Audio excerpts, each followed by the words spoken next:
Il Presidente, buongiorno Zaia. Buongiorno, grazie per l'ospitalità.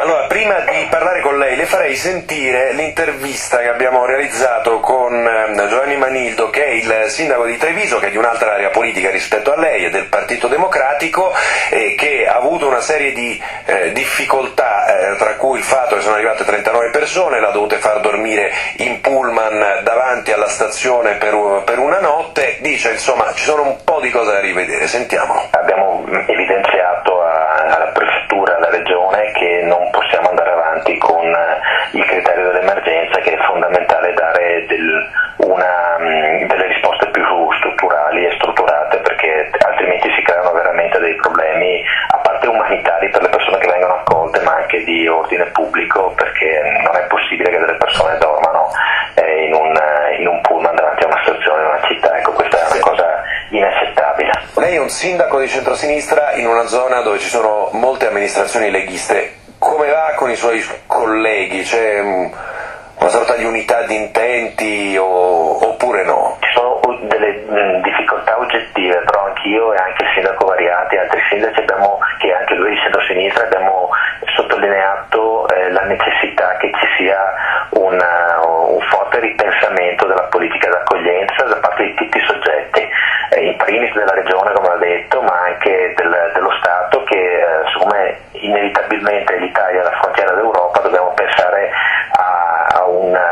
ad accoglienza non più come emergenza, ma come un dato, purtroppo, che è un dato abbastanza verosimile. Su questo abbiamo richiesto che sia l'Europa che in qualche modo ci dia effettivamente la possibilità. Lei sa che su questo i tempi sono piuttosto lunghi. Che cosa intende quando dice che c'è bisogno di un maggiore supporto, di un maggiore coordinamento? Che cosa bisogna fare molto concretamente?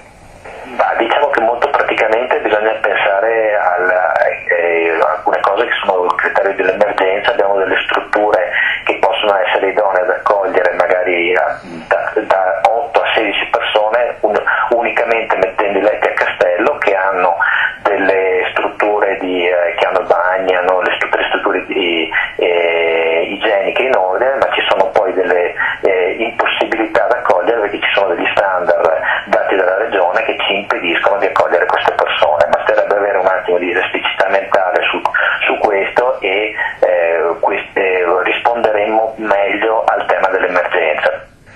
Allora Zaia, siete disposti a concedere ai sindaci questa elasticità mentale, come la definisce Manildo? Guardi, mi lasci dire innanzitutto che il modello di ospitalità del Veneto è preso come riferimento a livello nazionale, sto parlando di immigrazione, e dico che trasformare un'operazione come quella di Mare Nostrum, che ha fatto arrivare circa 200.000 profughi in Italia, come una questione di elasticità mentale e di regole da modificare, direi proprio no. Guardi, non lo dico io, in Veneto abbiamo 514.000 immigrati, persone per bene che si sono integrate, hanno un progetto di vita.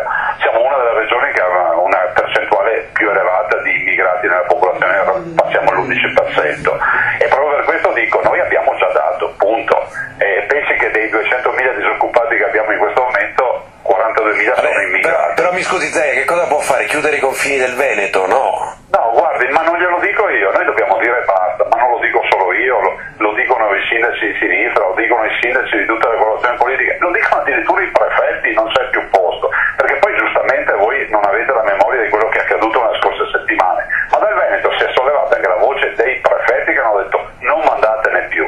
Questa è la verità. Poi se qualcuno dice modificando le regole tra l'altro che sono applicate a tutti i cittadini del Veneto, non capisco perché dobbiamo modificarle per qualcun altro. Modificando le regole, creiamo i centri di accoglienza, io dico no. Si può scegliere politicamente di dire di no. Dico che questi profughi vanno aiutati assolutamente. Zaia, in termini di numeri, voi quanti ne accogliete al momento?